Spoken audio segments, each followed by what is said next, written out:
This is Elisa Sarah, and I just wanted to talk about 4 things that I think really changed my life financially.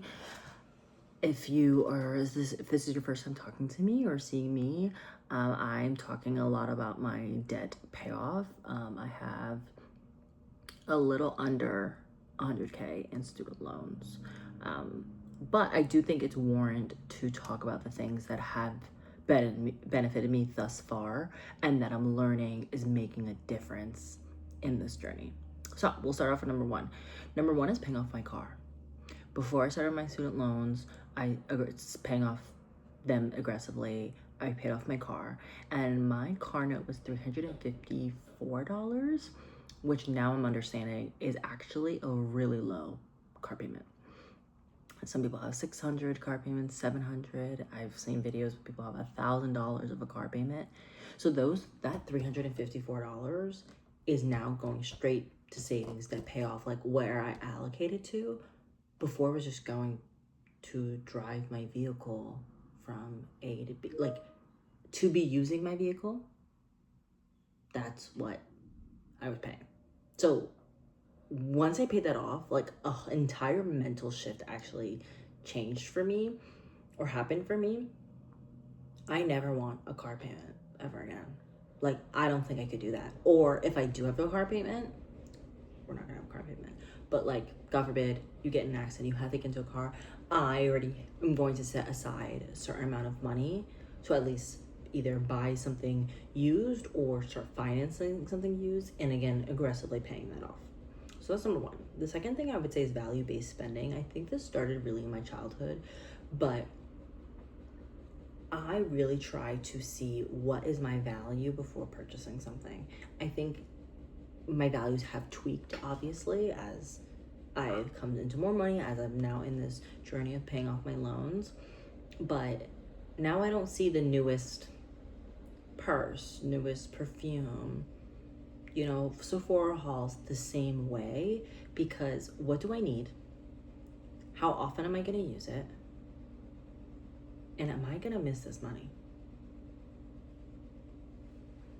Personally, I've gone on and off, but like I really have most of my life been doing my nails. And that is something that I enjoy seeing, looking, whatever the case may be. I live in Florida. I started doing hard gel on my toes, and I noticed they actually lasted longer, and I don't have to get a full pedicure. Like, I can only get a pedicure like when I need it, but like I can really just have them take off the gel and redo the gel. I value that. My appearance, I value, right? Hair products, I value.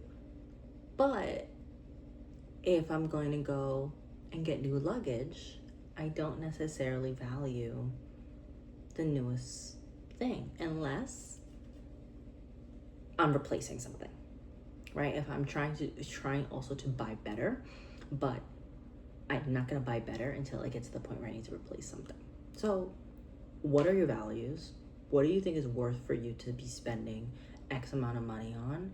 And how often are you gonna use it? If you're gonna use something every day, like I do my hair every week, I'm going to invest in the hair products. I'm going to invest in the hair dryer, whatever I'm using on a frequent basis. The next thing, number 3, that really impacted my life financially, and I recently started thinking about this once I switched jobs, working in finance. I don't directly, like I'm not an analyst or anything, but working in finance, and by an analyst, I mean like someone who's like researching. Working in finance, I don't know if I could live the way I live where I live how I live, if I wasn't working finance. Like if I was working in nonprofit, right? Historically, they don't pay not even maybe even half of what finance pays. There are jobs in finance that are not as financy. Like there are entire departments. If you're someone who's in IT, you can work in IT, but for a financial services company or for a finance company, right? Or banking, right? Whatever that is. You will see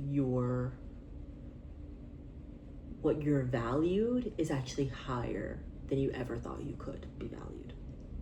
So Do with that what you will.